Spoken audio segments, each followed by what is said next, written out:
Hello everyone and welcome back. Today I'm talking about the more money that I spend on comic books, the less fun I have. So the idea of this video kind of came from the realization that I have been spending a significant amount of money less than I normally do, especially within the past couple years.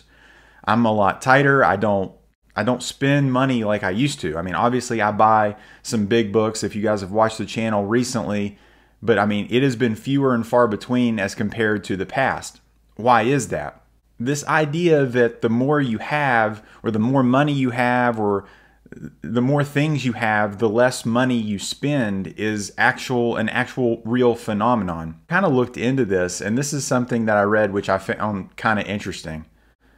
The idea that the more money a person has, the less they want to spend is a common observation. This phenomenon is often attributed to the concept of diminishing marginal utility, which suggests that a person's wealth increases, the additional satisfaction or happiness they gain from each additional dollar decreases. As a result, people with more money may be more inclined to save or invest rather than spend it on goods and services. This doesn't mean that wealthy individuals never spend money, but rather that their spending habits may differ from those with less wealth. So the basic gist of that is more money, more problems. And I'm not insinuating that I'm like Mr. Moneybags over here. I'm just saying that the harder I work, the more I work, the less money I want to spend. When I first got out of school and I got my first like real job, I mean, I was spending it like there was no tomorrow. I was buying video games. I was buying like retro, old classic video games for collecting. I was buying statues. I was buying clothes. I was going on trips. I was buying magic cards. I was buying omnibus. I mean, I was spending money like it was infinite.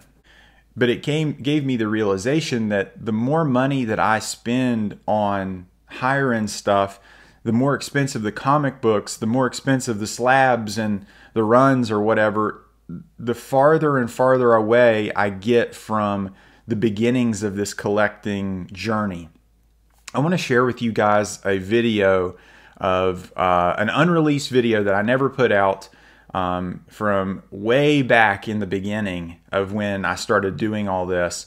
And I just want you guys to kind of watch this and get a vibe from it. It's issue number 11.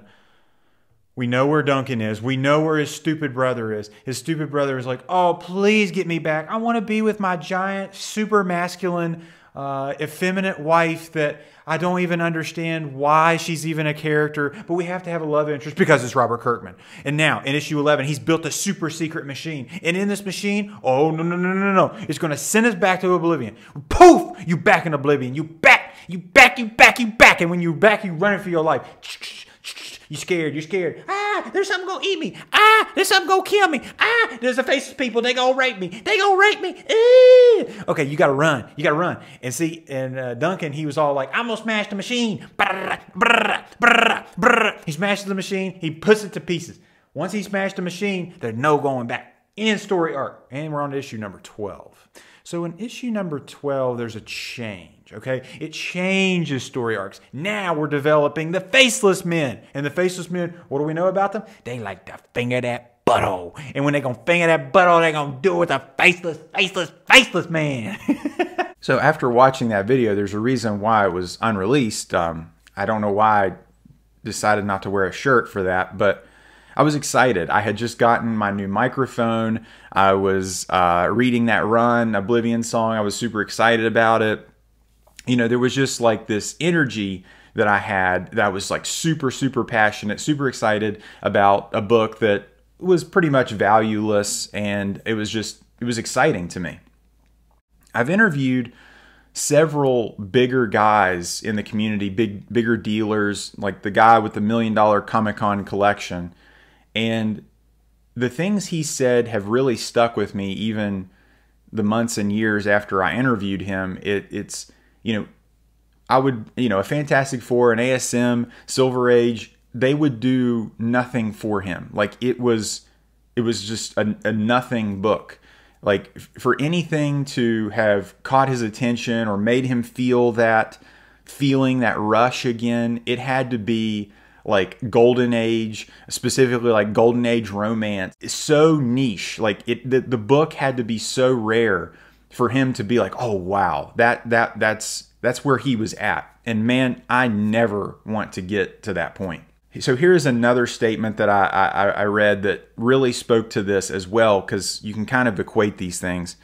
If you're like most, the more money you have, the more you realize you can't buy anything material that will provide you with sustained happiness. Most people who have a lot of money trade their money for time. That is, they see money as an enabler for spending as much time as possible doing what they are truly passionate about. Over the long term, money enables the transition from working for a living to working for a contribution to society. And this spoke to me because I recently had a family member. He lives in Michigan, so if you're watching this, you know who you are. And he reached out to me that he wanted to get into comic books. And I'm getting chill bumps talking about this, by the way. And he reached out to me and he said, what should I do? How should I start collecting? What should I read? And when anybody ever does that, it makes me feel special, because I never thought that somebody would do that. Somebody would ask me something like that. And man, I'm getting choked up talking about this.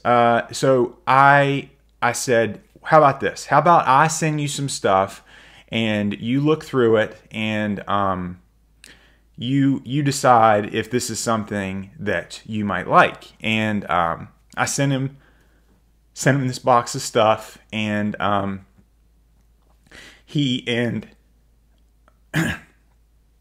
sent him this box of stuff, and he and my other family member, his grandpa, opened it up, and he sent me this picture of them looking through it.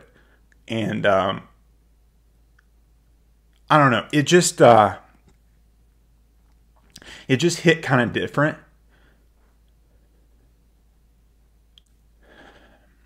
It just hit kind of different because he's at a totally different part of this whole collecting thing. You know, it was still so much happiness. Felt so much joy from the stuff that I had given him. And I mean, I didn't give him anything crazy valuable, but I did give him a slab and just some run books that he could actually read, like a story or something. And man, I'm going to tell you, that made me feel more than buying any slab or any collection or anything. It was special, man. Like that he reached out to me, and I really appreciate him watching my videos, and I really appreciate him reaching out to me. And before everybody asks, no, I'm not giving you my comic book collection, but to give is more valuable than anything else that I've experienced with this hobby. The giving of physical things, the giving of information, the sharing, the talking about it, that has really been the best part of all of this. And making these videos and talking to you guys, that has really been the value that I have gotten from this more than anything. So I just kind of wanted to talk about that. You know, the more money you spend on this hobby, the more money you try to put into a run, or the bigger the grail, or the higher the grade, or whatever the case may be, the cleaner the copy, it hasn't, for me, it has not given me fulfillment, as much fulfillment as I thought it would. It's a temporary high, it's a temporary feeling, but those acts of kindness, those acts of giving, those memories, those stories, those experiences that you share with others, the things you talk about, this whole YouTube thing that talking to you guys, the reactions, the interactions I have with you. This has meant more to me than any Grail or Slab or Key Comic or anything like that. So guys, I hope you guys enjoyed this video. If at any point in time you like this video, give it a thumbs up. And if you like this video, subscribe for more. Take care.